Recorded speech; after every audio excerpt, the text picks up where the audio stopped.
Warahmatullahi wabarakatuh. Alhamdulillahi rabbil alamin wal 'aqibatu lil muttaqin wa la 'udwana illa 'alal zalimin. Asyhadu an la ilaha illallah wahdahu la syarika lahu wa asyhadu anna Muhammadan 'abduhu wa rasuluh. Allahumma salli wa sallim ala rasulina wa nabiyina wa qudwatina wa qurrati a'yunina sayyidina Muhammad wa ala alihi wa ashabihi ajma'in wa man tabi'ahum bi ihsanin ila yaumiddin. Radina billahi rabban wa bil islam dinan wa bi Muhammadin nabiyyan wa rasulan.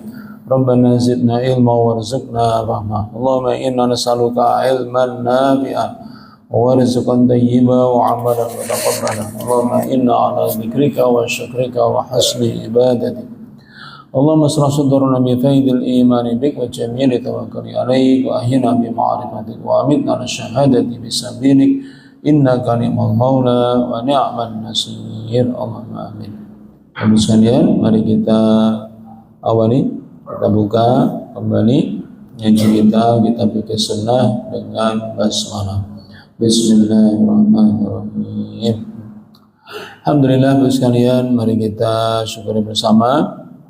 Di tengah-tengah kesibukan kita di siang hari ini, kita masih diberikan kemudahan untuk bisa beribadah kepadanya, bahkan bisa kita luangkan waktu untuk tafaqquh fiddin. Ini merupakan bagian dari nikmat Allah yang wajib kita syukuri. Alhamdulillah, tsumma alhamdulillah. Baik Ibu sekalian, kita lanjutkan masih tentang an-najasah, yaitu hal-hal yang menjadi najis menurut kacamata syariat Islam. Apa saja yang mana najis ini sesuai dengan sifatnya. Intinya kalau yang kena najis ya harus dihilangkan, baik dengan membersihkannya, menyucinya, membasuhnya, menghilangkannya, mengeringkannya, mengeriknya, apapun yang sifatnya najis mesti dihilangkan. Nah, sekarang kita masuk pada poin yang keempat, 5, dan 6 dari yang najis. Ya, setelah sebelumnya untuk kita ingat dulu, yang ketiga itu daging babi, yang kedua adalah darah, dan yang pertama adalah bangkai. Jadi bangkai, darah, daging babi.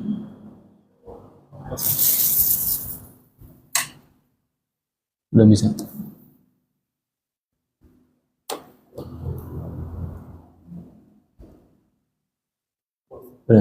Iya. Jadi darah atau bangkai, darah, daging babi itu 3 udah kita bahas pekan lalu. Nah, sekarang kita masuk yang keempat, 5, 6 jadi 1, yaitu qai'ul adami wa bauluhu wa raji'uhu, yaitu muntahnya, muntah kita sebagai kita manusia, muntahnya manusia maksudnya, kemudian kencingnya dan kotorannya. Ya. Wa najasatu hadil asya muttafaqun 'alaiha. Tentang najisnya 3 ini, yaitu muntahnya manusia, kencingnya dan kotorannya, itu sudah menjadi kesepakatan para ulama. Tidak ada beda pendapat tentang masalah ini. Illa annahu yu'fa an yasiril qai'i, kecuali yaitu khusus untuk muntah.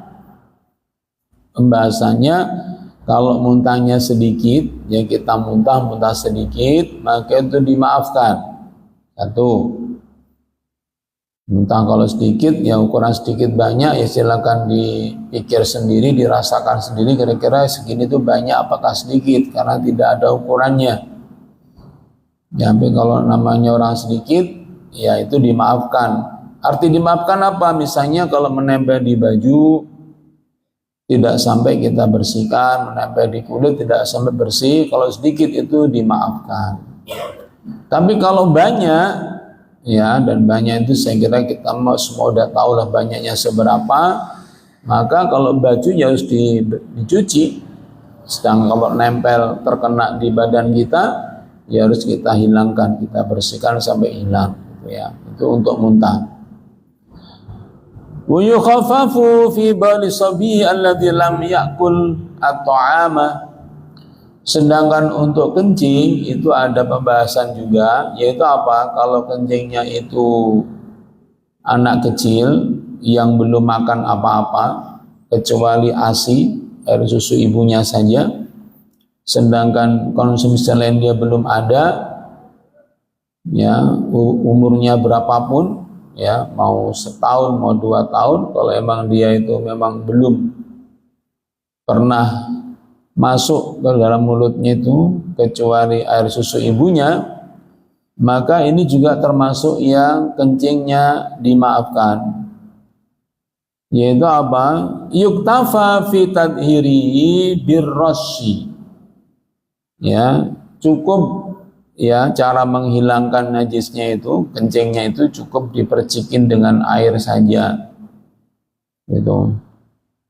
Tapi ini belum, ini masih koma ya, nanti ada penjelasan berikutnya.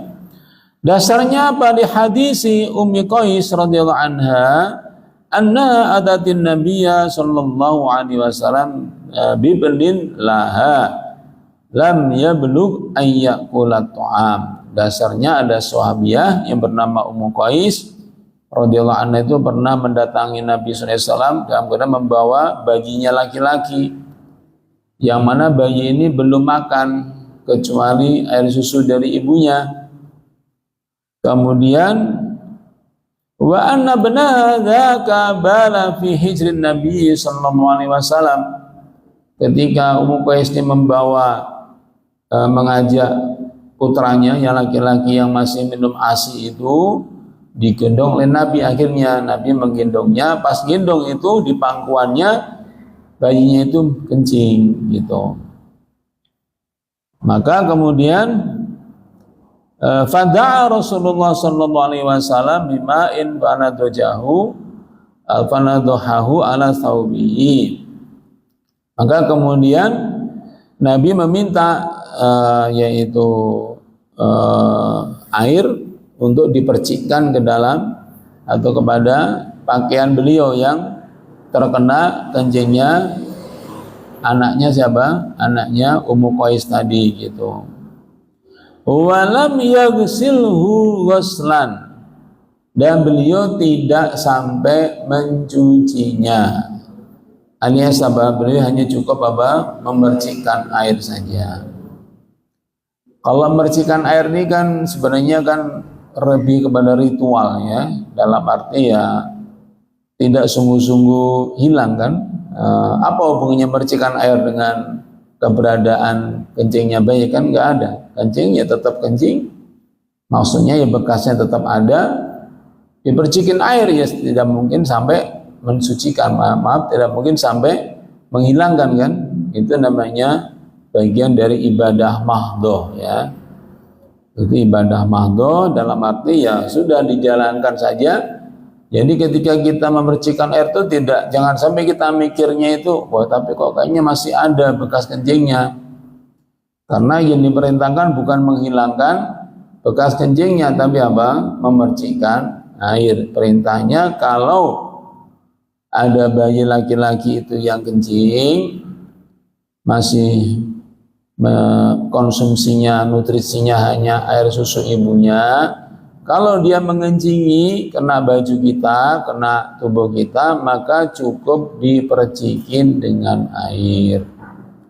Memercikin air itu tidak ada target harus kencingnya hilang, karena malah tidak mungkin. Bagaimana caranya kok bisa hilang? Karena basah. Jadi dia murni apa? Ibadah mahdhah.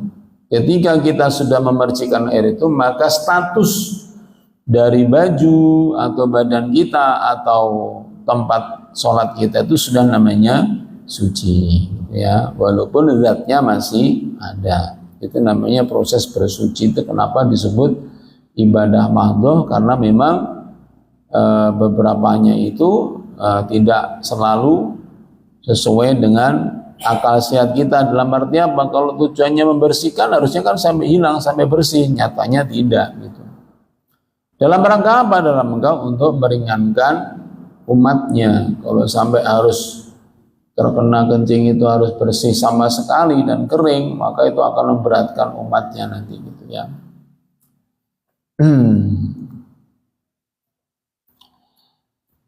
Ini hadis ini muttafaq alaih tentang Ummu Qais tadi itu ya, ada dalam Al-Bukhari dan Muslim. Dasar yang lainnya dari sahabat Ali radhiyallahu anhu, dia berkata, telah bersabda Rasulullah sallallahu alaihi wasallam, baulul gulam yundoh alaihi wa baul jariyah yusal. Nah, ini sekarang perinciannya. Ya, yang dicontohkan hadis yang pertama tadi, Ummu Qais tadi kan bayinya laki-laki.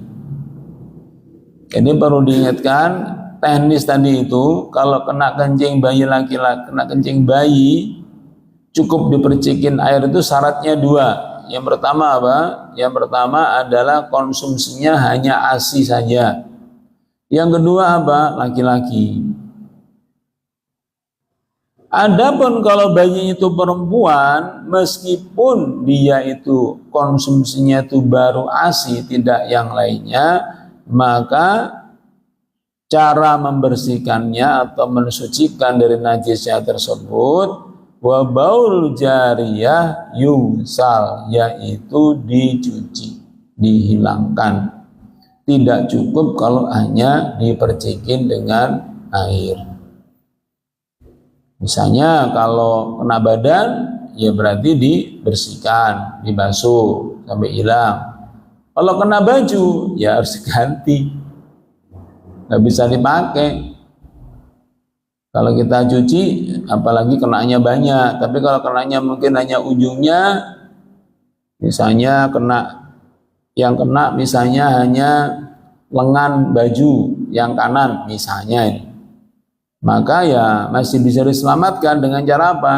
Dibasuh, dibilas bagian lengan kanannya, kemudian kita yakin sudah hilang, dengan kita bilas tadi, maka itu sudah bisa dipakai. Tapi kalau kenanya merata ke seluruh baju itu, ya sudah, berarti harus dicuci ulang.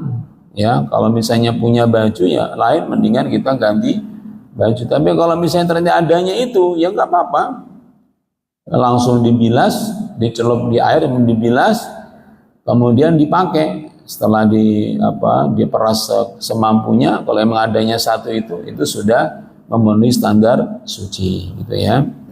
Nah, itu untuk yang bayi perempuan. Nah, adapun penjelasan berikutnya dari Imam Qatadah, wa hadza ma lam yat'ama.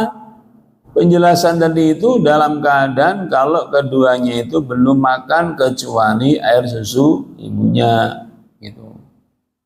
Fa in ta'ima, adapun kalau keduanya sudah makan selain daripada ASI, ghusila bauluhuma, maka hukumnya sama, caranya sama, enggak dibedakan laki dan perempuan, sama-sama harus dicuci.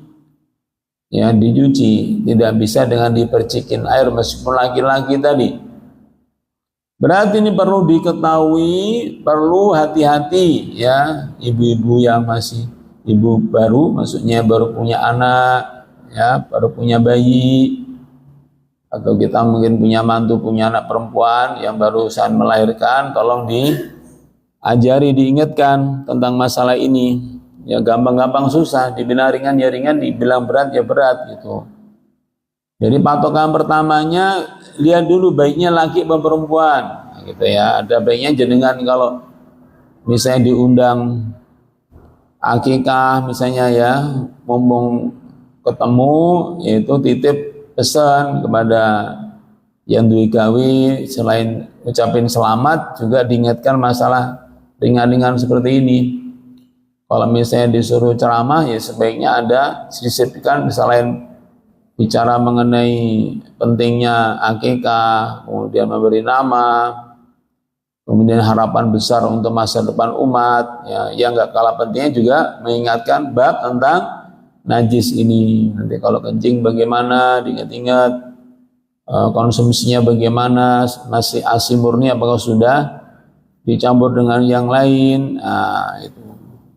Kalau murni ASI maka masih dapat bonus, itu apa? Kalau bayinya laki-laki, selama yang dikonsumsi itu hanya air susu ibunya, maka kalau dia kencing maka cukup apa? Dipercikin dengan air birrasyi tadi.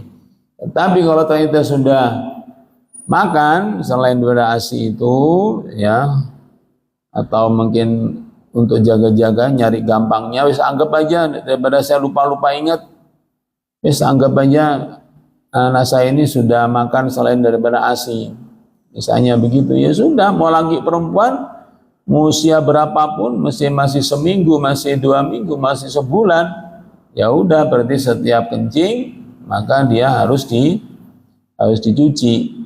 Ya, harus dicuci. Nah, maksudnya kalau kena kepada kita yang sudah akil balik gitu ya.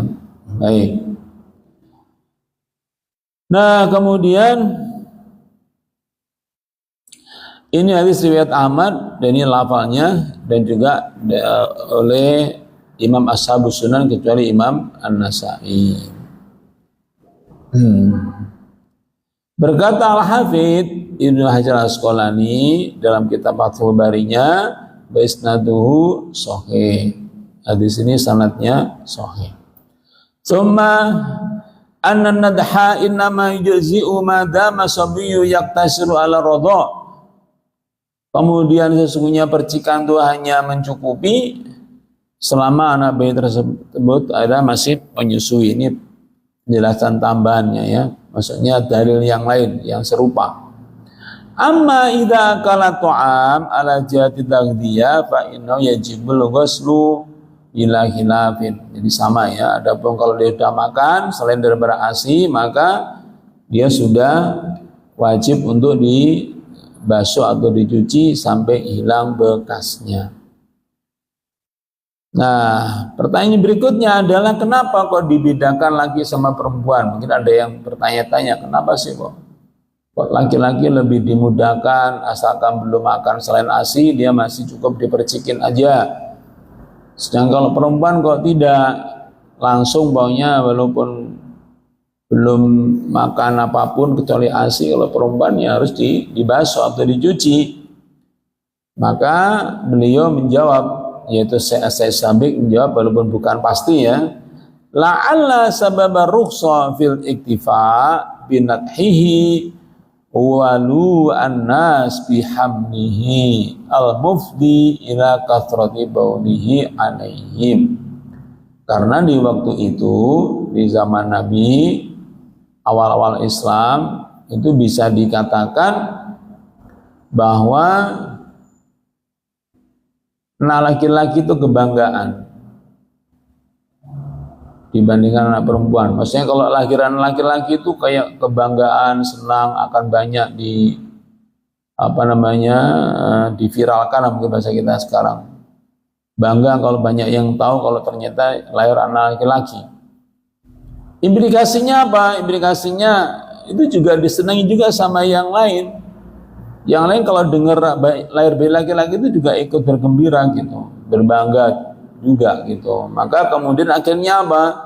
Refleksnya apa? Pengen gendong. Jadi kalau di zaman Jahiliyah sampai dengan zaman Nabi di awal-awal itu sudah kayak refleks kalau ada bayi laki-laki itu lebih tertarik untuk digendong daripada bayi perempuan gitu. Jadi yang paling sering digendong itu di zaman Jahiliyah, di zaman Nabi, termasuk zaman Nabi awal-awal itu adalah bayi laki-laki. Termasuk Nabi tadi yang beri contoh kan, Nabi tadi beri contoh anaknya Ummu Qais itu bayi laki-laki itu digendong Nabi. Nah itu karena yang paling sering digendong adalah bayi laki-laki, maka diberikan rukhsah, diberikan keringanan untuk yaitu cukup dipercikin dengan air saja bekas kencingnya, asalkan dia konsumsinya baru air susu dari ibunya. Itu saya kira Ibu sekalian yang bisa saya sampaikan. Mungkin wa masyaqqati kesulitan atau beratnya mencuci pakaian mereka, ya kalau kemudian harus dilema itu ya, maksudnya kalau digendong nanti gimana kalau kencing gitu ya. Nah, nanti mungkin akan muncul pertanyaan berikutnya itu, karena saya sabik juga tidak memastikan, hanya la'alla itu ya bisa jadi gitu ya, itu pertimbangannya. Maka dalam fikih yang modern mungkin akan muncul begini, ya di zaman Nabi itu yang namanya popok itu ya bisa dikatakan otomatis tembus gitu ya, asarannya begitu. Bayi laki-laki, bayi perempuan ya popok ya, bahkan mungkin saya masih mengalami anak saya tahun 90-an itu ya populernya popok ya popok kain, yang sebenarnya itu lebih kepada mengantisipasi kalau berak, umpamanya, bukan kalau kencing. Kalau kencing ya tetap tidak bisa ngatasi gitu. Nah, di era modern ini kan sudah mulai banyak ya yang menggunakan pampers ya, jadi penahan keluarnya air kencing maupun kotorannya gitu, sehingga peluang untuk tidak kena najis itu besar meskipun anaknya itu, bayinya itu kencing gitu. Nah, itulah diantara keberkahan kemajuan peradaban manusia, itu bisa mengantisipasi apa-apa yang dulu itu menjadi masalah yang berat, sekarang malah nggak jadi masalah lagi gitu. Dan itu keberkahan ya, diantara keberkahan kemajuan peradaban, walaupun juga tentu tetap ada ekses negatifnya. Misalnya kabarnya tidak semua pampers itu bahannya menyehatkan, dan juga katanya itu mengandung zat-zat atau bahan yang berbahaya. Nah, itu bab lain, itu nanti urusannya tentang bahan. Tetapi bahwa manusia berupaya untuk membuat terobosan-terobosan bagaimana supaya apa yang dulu sulit, apa yang dulu berat, supaya terasa ringan, yang dulu masalah supaya nggak jadi masalah lagi, sehingga dia akan bisa memecahkan masalah yang lain. Itu adalah merupakan bagian dari fungsi kekhalifahan kita di muka bumi ini.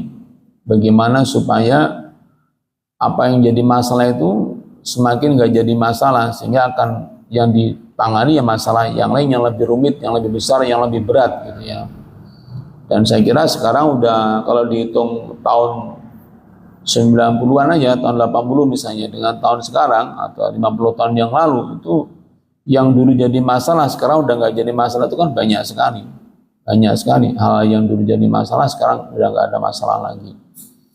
Sehingga ini bagian dari berkah kemampuan manusia ya.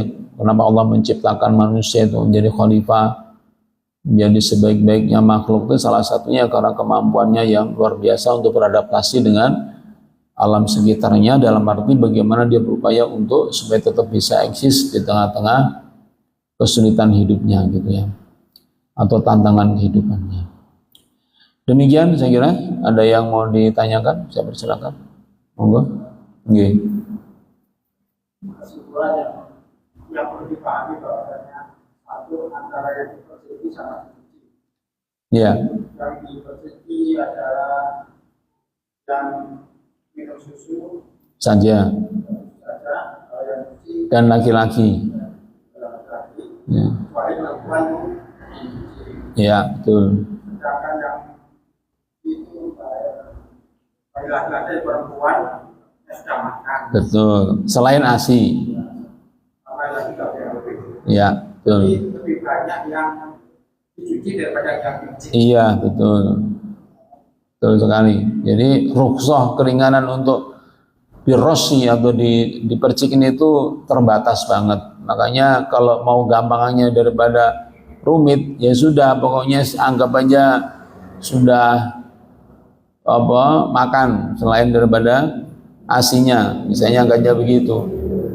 Itu yang paling simpel, karena kan boleh kita, kan tadi boleh cukup dengan dipercikin, tapi andai kan dibasuh kan juga bukan kemudian berarti dilarang. Kan gitu maksudnya. Jadi kalau mau nyari simpelnya, bener yang sampaikan itu, daripada pusing-pusing, wis pokoknya dari punya bayi kencing, BAB kencing kena ya sudah, dibersihkan, dicuci saja. Sebagai bentuk ihtiyat, kehati-hatian. Apalagi kalau bayinya tidak hanya dirinya yang merawat, meskipun dia udah misalnya dipesan-pesan nih, tolong jangan dikasih makan apa-apa ya. Saya pengen dia murni selama setahun tuh ASI saja, atau digendong sama bibinya, digendong sama temennya, ternyata dikasih makan terus tanpa sepengetahuan dari ibunya, atau mungkin takut bilang kayaknya sebenarnya sudah dikasih makan tapi dia nggak ngomong kalau dikasih makan. Ya udah, untuk kehati-hatian, diseragamkan aja. Apa nggak boleh? Boleh. Karena itu kebalikan dari sembrono, kebaikannya dia malah menunjukkan apa? Ihtiyat, yaitu kehati-hatian. Tetapi barangkali suatu saat menghadapi situasi yang sangat limit, terbatas, sulit, ya, terkepepet, ya maka rukhsah itu ya silakan digunakan. Betul ya? Ada lagi, ibu-ibu ada yang mau ditanyakan? Baik, kalau tidak ada, mudah-mudahan walaupun singkat sedikit ini bisa nyantol, bisa kita pahami. Jadi tolong bedakan antara yang membatalkan wudhu dengan najis, ya ini beda. Dan membatalkan wudhu saya ulang lagi, yaitu keluar angin, keluar sesuatu dari dubur sama kubul, tidur nyenyak, kumpul suami istri, pingsan, ya itu yang membatalkan wudhu. Itu beda dengan najis. Kalau najis itu ya terkena, kalau najis itu tidak otomatis membatalkan wudhu. Contoh apa ini tadi? Misalnya kena kencing, terus batal nggak wudhunya? Ya enggak. Karena kencing itu tidak membatalkan wudhu, hanya kena najis saja. Lalu terus apa yang kita lakukan? Bukan wudhu, tapi apa? Hilangkan najisnya. Itu kadang kita masih bingung antara najis dengan batal. Dikira najis itu otomatis membatalkan wudhu, itu tidak, ya. Jadi kena darah, muntahan tadi, kena muntahan batal nggak wudhunya? Ya enggak. Terus yang kita lakukan apa? Ya hilangkan najisnya, muntahnya dibersihkan, maka wudhunya masih dapat, kita masih punya wudhu namanya itu.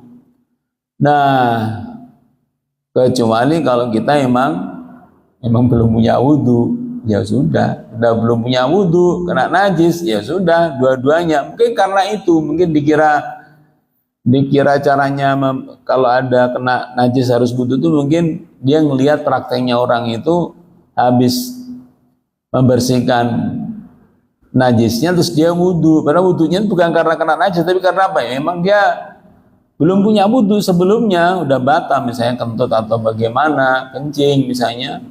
Setelah kencing dia gendong bayi perempuan, kemudian kekencingan, kemudian dia ternyata dua-duanya dilakukan, yaitu apa? Ya mencucinya, ya sekaligus juga berwudu. Orang nyimpulkan, oh berarti karena kencingnya bayi itu berarti membatalkan wudu. Mungkin dikira begitu.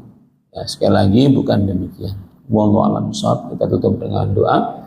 A'udzubillahi minasyaitonirrajim. Bismillahirrahmanirrahim. Allahumma shalli ala Muhammad wa ala sayyidina Muhammad walhamdulillahi rabbil alamin. Allahumma qassim lana min khashyatika ma tahulu bainana wa baina ma'asika wa min ta'atika ma tuballighuna bihi jannatak wa min yaqini ma yuhawwinu bihi 'alaina musibatid dunya wa mat'na bi asma'ina wa basarina wa quwwatina ma ahyaitana wa ja'al warisa minna wajah sarana ala man zalamana wa ansurna ala man adana wa la taj'al musibatana fi dinina wa la taj'al dunya akbar hammina wa la mablagha ilmina wa la tusallit alaina man la yarhamuna. Subhanakallahumma wa bihamdika asyhadu an la ilaha illa anta astaghfiruka wa atubu ilaik. Nasrun minallah wa fathun qarib. Allahumma barik lana fi thariq. Wassalamualaikum warahmatullahi wabarakatuh.